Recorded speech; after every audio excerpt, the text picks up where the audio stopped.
To get started creating a table recipe, from the Qlik Cloud Analytics Activity Center, select Create and click Table Recipe. In the dialog, enter a name for your table recipe and select the space in which you want to save it.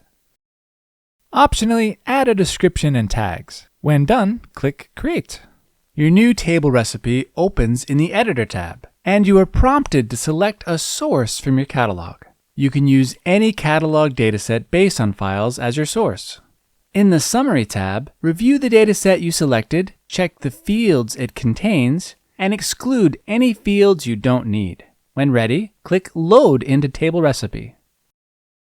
When the load is successful, a summary opens, showing how many rows and columns will be displayed in the sample table. After you close the summary, you can see the loaded data in the editor displayed as a table, with columns corresponding to the selected fields. At the top of each column header, you'll see a data quality bar. This gives you a quick visual overview of the data health in that column. Hover over each color segment to see detailed statistics. Gray represents empty or null values, green represents valid values, and red represents invalid values. Each column has a menu where you can perform actions. For example, deleting unnecessary columns. In the Table Recipe panel, notice how a step is added to the recipe that deletes the column. Table Recipe panel is the place where you manage the data source and the output you want to create via the recipe and the target configuration. You can also change the data type of a column. When a dataset is loaded, each column is automatically assigned a data type based on its content. If the assigned type is not correct, you can manually change it to one of the predefined types, or define a custom one. Using the column menu, you can also rename columns to make them clearer and more consistent. When done, click Apply to confirm the rename. Let's look at how to handle empty values. In this column, there are some rows with missing data. From the column menu, select Filter Empty or Null Values. This filters the table to show only the rows with missing data, so you can review them before deciding what to do.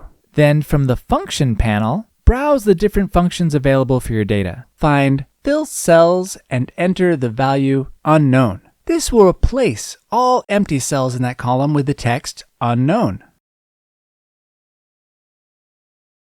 You can now clear the filter to continue editing the full table. The fill step has been saved in the recipe and will be applied every time the recipe runs, even though the filter itself is no longer active in the view. Now let's fix some text formatting. This column contains names written in lowercase. We'll use the string function, changed to title case, which capitalizes the first letter of each word automatically. Any function previously applied can be edited from the recipe. For example, if the address column is also in lowercase, we can select it in the recipe and apply the change to title case function as well. Please note, since each recipe step depends on the previous one, modifying a step can cause errors in subsequent steps. Make sure your configuration does not reference deleted or renamed columns. You can also filter by invalid values using the column menu, or by clicking the red segments in the data quality bar. The table immediately updates to show only the rows with invalid data. Find Fill Cells. This will replace the invalid data. When done, click Apply. Once you are happy with your data preparation, it's time to define where the output should be saved. Select the space where you want to save the output, and then give it a name. Find the extension by selecting one of the available options. In this case, select QVD. When done, click Apply. Now you can run your table recipe. Once the recipe has successfully run, open the dataset and you'll see the clean, prepared data you just created. From here, you can start building your analytics app directly on top of this data. And that concludes this video. Thanks for watching.